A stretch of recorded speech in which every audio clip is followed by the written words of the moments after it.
So I've now completed my analysis of my poster, my magazine, and my trailer, and also the comparison between my magazine and my poster images.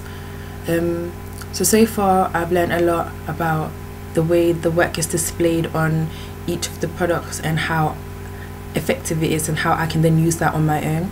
So for example, in the poster there's a lot of narrative used, so good narrative used, especially in the Sinister poster that I analysed, as it included a lot of symbolic things and symbols, which is something that Bath said is important if you wanted to show good narrative.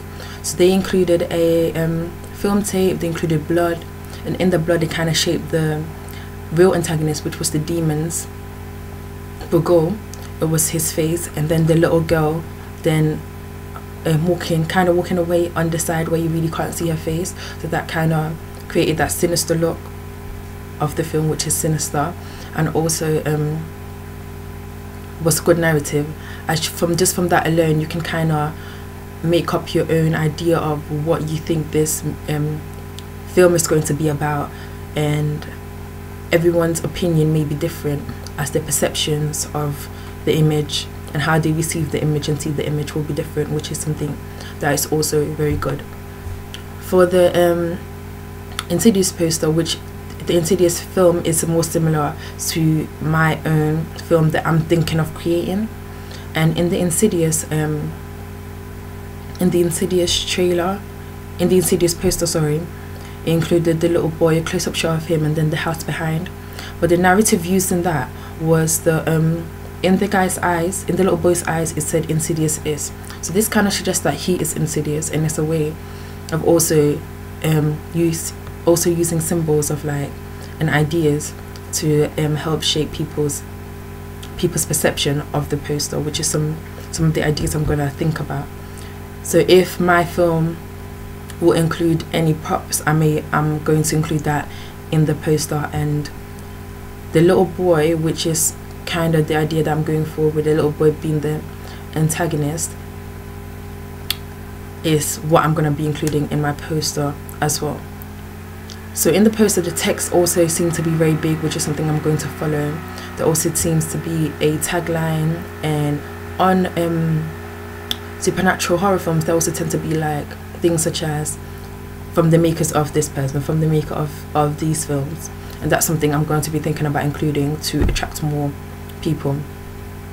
So for the magazine cover, I've learned follows the conventions of the magazine itself. So the images follow the convention of the magazine. So just you can see this on the two different ones. So I analysed the Scream magazine cover, sorry, which was on Entertainment Weekly, and the image was a studio image. As you could see, the background was black and red, and it was the image of Ghostface, the antagonist. And then on Fangoria for Insidious, the poster was of the real antagonist, which was the demon.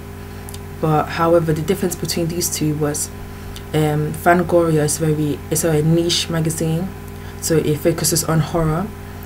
So it was very horror related, and it was very crammed with a lot of horror information, whereas the Entertainment Weekly magazine cover was more simple and included a lot more different information on it. So if I had to choose between those two covers, I would have chosen the screen cover because it was more simple, and that you could focus more on the image and the main story. For the trailer, the idea of equilibrium, disruption, and nuclearium was kind of used, but wasn't really used in the two trailers that I analysed. So the fact that it had disruption was included, and the trailers tended to end on that. So the two trailers that I analysed ended on that. So that is something I'm definitely going to do, as this leaves the audience in suspense. For the start of Equilibrium, you could say that they started like that, but they kind of started with a flashback. Like the Insidious one started with someone asking the father, someone's saying something to the father, and the father then flashing back to a happy family and then going into disruption and stuff like that. And in the Sinister, it was a flashback of a news report of what had happened before, and then it goes back to the present time of like some time had passed and then a new family moving in.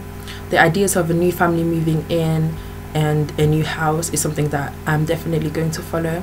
However, my family won't be a traditional family. I'm thinking of going of a non-traditional family, which would be like a big sister and a little brother, or a big brother and a little sister, where they don't have any mother or father figure in their life.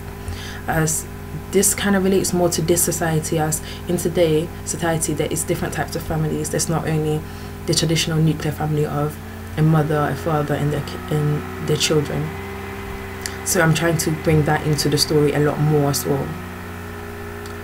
The colours used in the film, in the trailer, was very drained. That is something I'm going to follow, as it creates that sinister vibe. Other things that I'm going to include is like the everyday life. So in the trailer I'm planning on including everyday activities, such as like maybe just being around in the house, being with your friends, and then something bad happening, because that makes it more realistic, and I'm hoping that that would scare my audience more. So just looking at all three of those products, it helped me a lot with how I'm gonna go on with producing my 3 products. And I'm going to do a little more research on different things, which will then help me with developing my idea and developing my knowledge, which the analysis have already done.